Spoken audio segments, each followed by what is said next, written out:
buenas noches. Mi nombre es Andrés Vega y pues me gustaría hablarles acerca del pasado simple. Bueno, pues lo primero que hay que tener en cuenta es que el pasado simple es un tiempo verbal que se utiliza para expresar acciones o estados que comenzaron y culminaron en el pasado.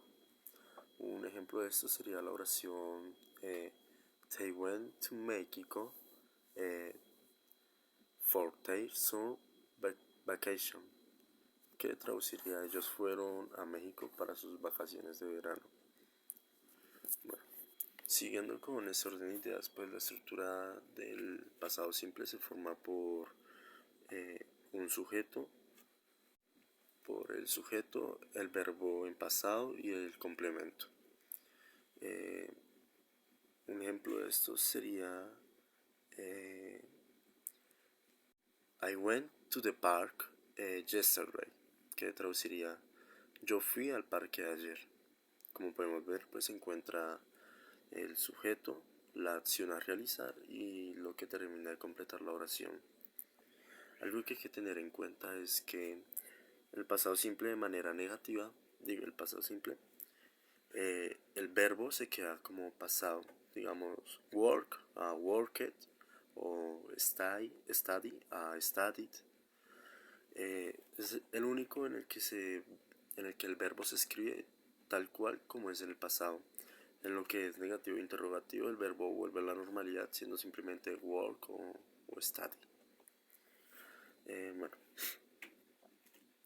eh, bueno, el uso del pasado simple, pues, ese se utiliza más que todo para hablar acerca de acciones o estados como leccionmente que siguen un orden cronológico.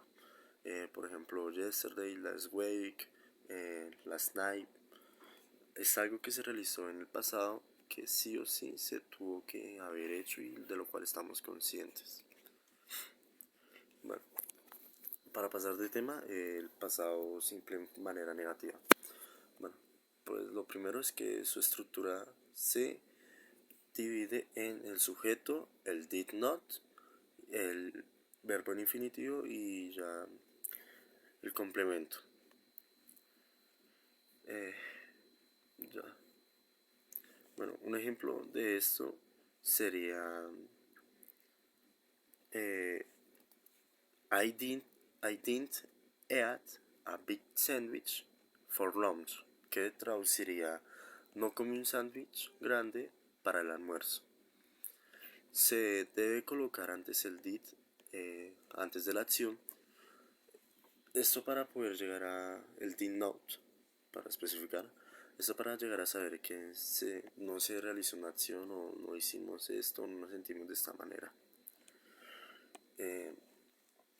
Esta es la manera abreviada debido a que pues la manera larga es did not y es didn't. Eh, perdón. Bueno, siguiendo con el pasado simple de manera interrogativa, pues su estructura cambiaría de manera en la que primero se llega a colocar el did, luego el sujeto, luego el verbo en infinitivo y por último sería el complemento. Un ejemplo que tengo de esto es Did you study? Que traduciría tú estudiaste o tú estudias.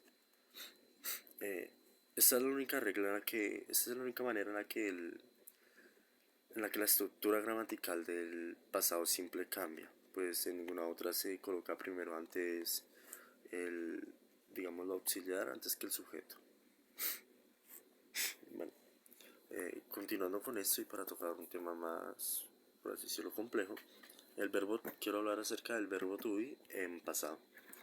Bueno, pues el verbo to be, cero estar, en pasado simple, pues cambia en comparación al resto, debido a que tiene dos conjugaciones que son según el pronombre. Las siguientes conjugaciones son was o were. Por ejemplo, I was go student at elementary school, que traduciría yo era un buen alumno en la escuela primaria. O por ejemplo también they were late, que sería ellos llegaron tarde. Sí, por cierto. En manera negativa, el pasado de verbo to be sería wasn't o weren't. O de manera larga sería was not o were not. Que, como lo mencioné anteriormente, esto cambia según el pronombre, siendo utilizándose más que todo para el she, he o it. El verbo to be no utiliza de auxiliares el did, como lo vimos anteriormente, como lo expliqué anteriormente. Para formular pues una pregunta solamente se utiliza el was o were según corresponda al pronombre, como lo estaba diciendo, y pues se respeta la inversión entre el sujeto y el verbo.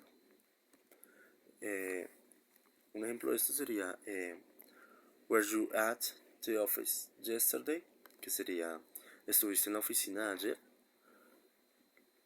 Y el was, se me pasó a mencionar, el was se utiliza principalmente para hablar de una sola cosa o una sola persona. Y el were se utiliza para hablar de varias o de que habían demasiadas. Prácticamente entre plural y singular. Bueno, el pasado simple se puede utilizar junto a adverbios de tiempo y de frecuencia también. Los adverbios de tiempo suelen ir de la final de la oración al final de la oración y la frecuencia entre el sujeto y el verbo. Por ejemplo, serían, digamos, los auxiliares, por así decirlo, como yesterday o last week, 2 weeks ago, the day before yesterday, on the week, y así sucesivamente, dependiendo del caso y de lo que se quiera llegar a decir. Y pues bueno, eso sería de momento todo. Espero que la información haya sido de utilidad. Gracias.